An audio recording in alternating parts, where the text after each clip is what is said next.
Hey everyone. I'm David. And I'm Anna. Welcome back to Learning English Together. Today, we're tackling something that makes even fluent speakers nervous: returning something to a store and asking for a refund. Stay until the end. The last section has a phrase that turns a flat no into a real conversation. Okay, Anna. Last week I bought a pair of headphones. Got home, opened the box, one ear was just silent. Oh no. That's the worst. Dead on arrival. Exactly. So I had to go back to the store. And honestly, the first thing I didn't know was, where do I even go? That's such a good point. Most stores have a dedicated returns desk or customer service counter. When you walk in, just ask, "Excuse me, where do I go to return something?" Simple. I actually said that. And if there's no obvious counter, you can say, "I need to make a return. Can you help me?" The staff usually points you in the right direction right away. Once you're at the right counter, start with the basics. "Hi, I'd like to return this." That's your opener. Short, clear, polite. Don't over-explain right away. Just state the reason in one sentence. It stopped working, or it's not what I expected. Right. Keep it simple at first. They'll ask follow-up questions.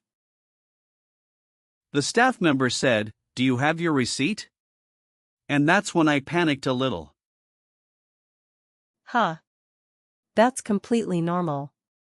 If you have it, just say, "Yes, here it is." If you paid by card, you can say, "I paid by card, can you look it up?" That actually saved me. They pulled up my transaction in about 10 seconds. Great move. And if you genuinely lost the receipt, say, "I'm sorry, I don't have the receipt, but I bought this about a week ago." Being honest and specific helps. The key is not to apologize too much. State it once, and move on.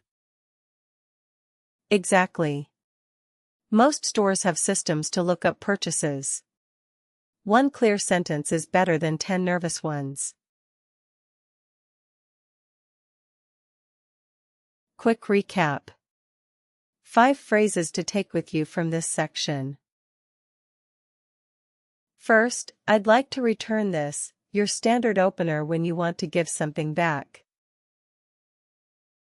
For example, "Hi, I'd like to return this jacket. I bought it last Thursday." Repeat after me, "I'd like to return this. I'd like to return this."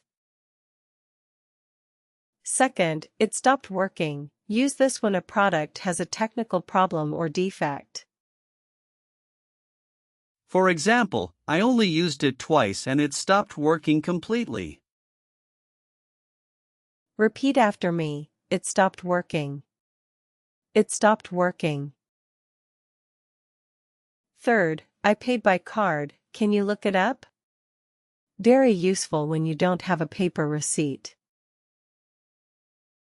For example, "I don't have the receipt with me, but I paid by card, can you look it up?" Repeat after me, "Can you look it up? Can you look it up?" Fourth, proof of purchase, what the store needs to verify you bought the item there. For example, "Do you have your receipt, or any proof of purchase?" Repeat after me, proof of purchase. Proof of purchase. Fifth, "I'm sorry, I don't have the receipt," calm and direct if you've lost it.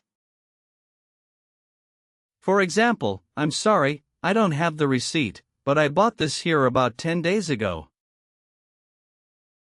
Repeat after me, "I'm sorry, I don't have the receipt. I'm sorry, I don't have the receipt. So once you're at the counter, the staff is going to ask, what seems to be the problem?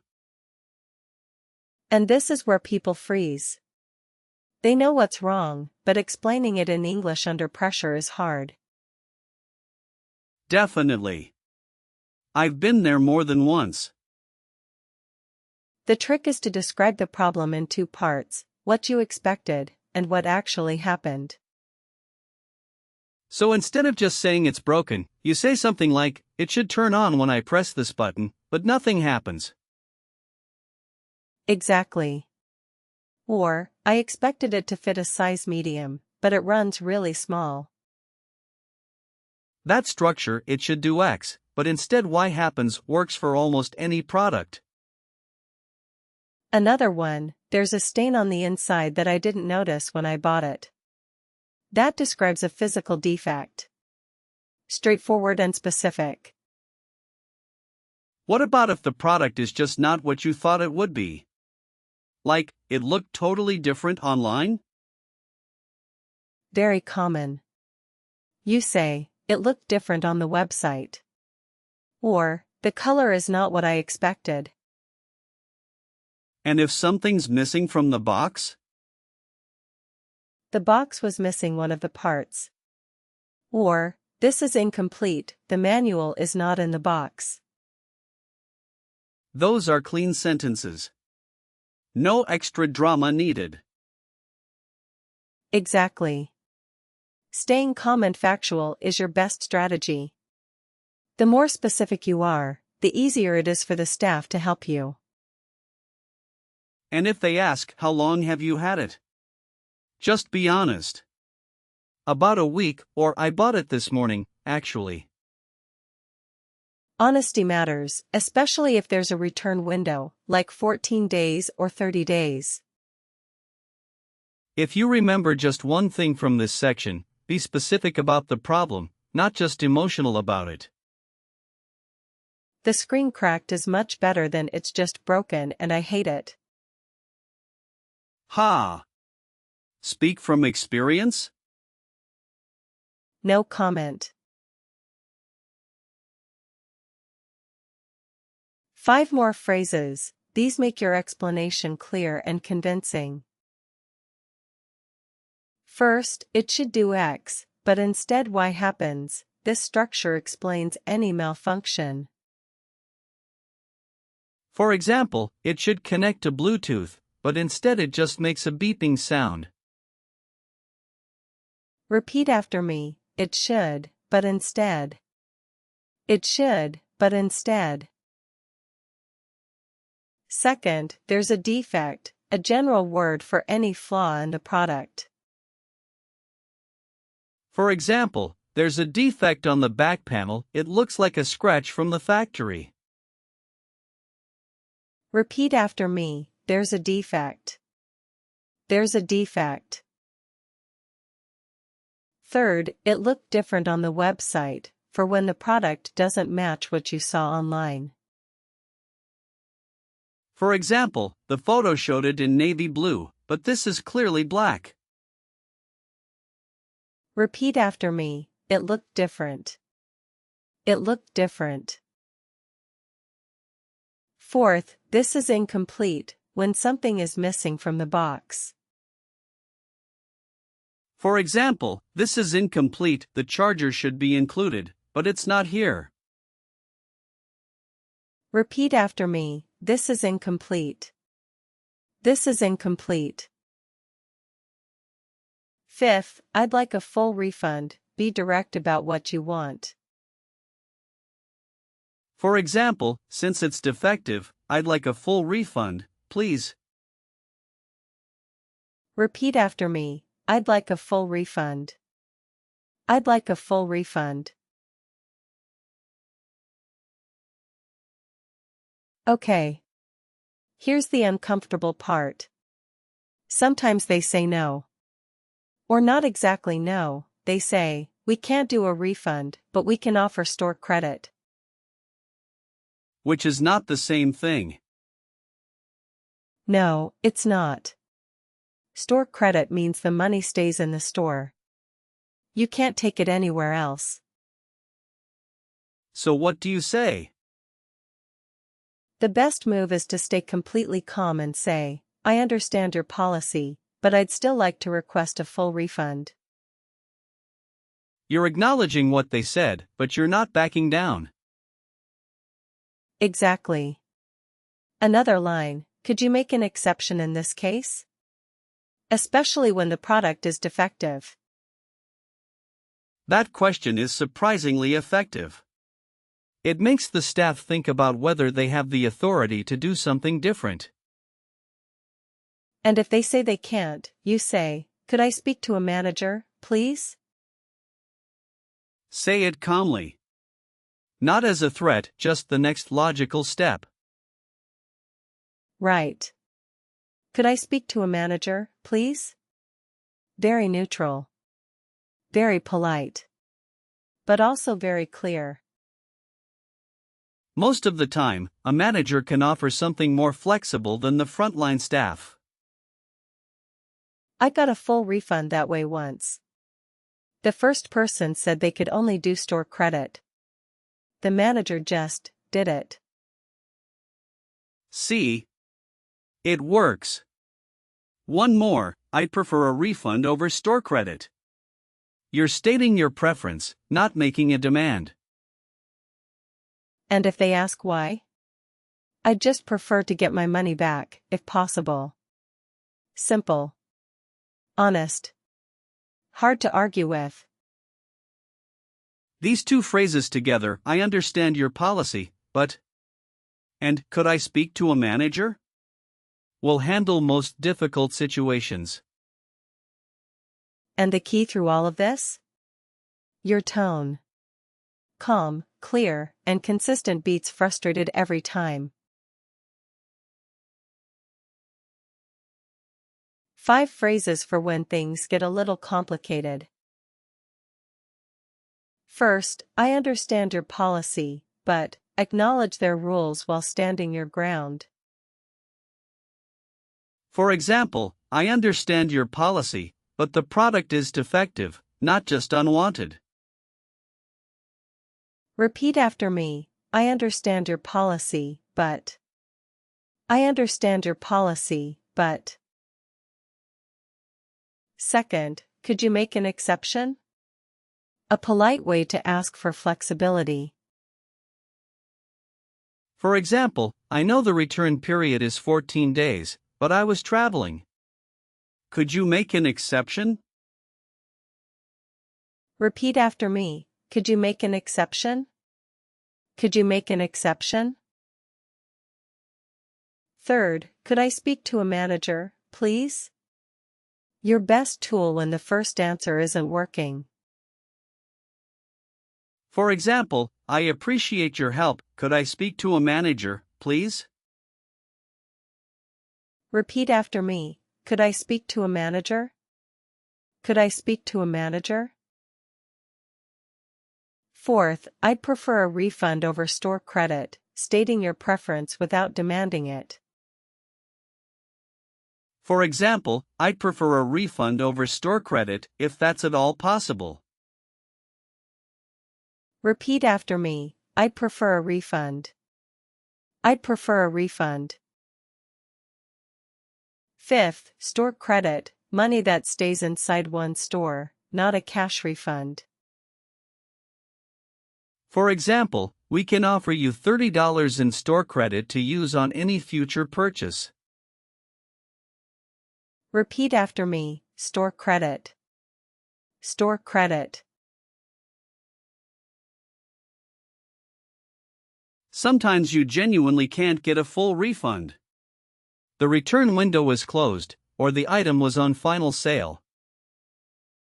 And in those cases, knowing how to negotiate a compromise is actually a really useful skill. What are the usual options? 3 main ones: an exchange, store credit, or a partial refund. So how do you ask for an exchange? Could I exchange this for a different size? Or is it possible to swap this for another model? clean and specific. And if the new item costs more? I'm happy to pay the difference. That line makes you seem very reasonable, which genuinely helps. What about partial refunds? Would you consider a partial refund? You're not asking for everything back. You're just opening a middle ground. I like that. It shows you're flexible, not just stubborn. And here's the one phrase that almost always softens the conversation. I've been a customer here for a long time, and I really value this store. A loyalty statement. It's not manipulation, it's context. If you genuinely shop there, say it. Most staff are authorized to be more flexible with loyal customers. If you remember just 2 phrases from this section, could I exchange this, and would you consider a partial refund? That covers almost every fallback situation. And always finish with, thank you for your help. Even if things didn't go perfectly. It costs nothing. And it leaves the door open the next time you come in. Last 5 phrases, for when you need to find a middle ground. First, could I exchange this for a different size? Asking for a swap instead of a refund. For example, could I exchange this for a large? The medium is too small. Repeat after me, could I exchange this? Could I exchange this? Second, I'm happy to pay the difference, showing flexibility when the replacement costs more. For example, if the large costs more, I'm happy to pay the difference. Repeat after me, I'm happy to pay the difference. I'm happy to pay the difference. Third, would you consider a partial refund? Asking for something between a full refund and nothing. For example, since I've already used it once, would you consider a partial refund? Repeat after me, would you consider a partial refund? Would you consider a partial refund? Fourth, I've been a customer here for a long time, useful context that can unlock flexibility. For example, I've been shopping here for 3 years, I really do want to resolve this. Repeat after me, I've been a customer here for a long time. I've been a customer here for a long time. Fifth, thank you for your help, always end on a positive note, whatever the result. For example, thank you for your help today. I really appreciate it. Repeat after me, thank you for your help. Thank you for your help. That's it for today. The next time something goes wrong with a purchase, you now have a full toolkit, from the opening line all the way to the fallback plan. If you got something useful out of this, hit like and follow. Next episode, we're talking about making small talk at a party, what to say, what to avoid, and how to actually enjoy the conversation. See you then.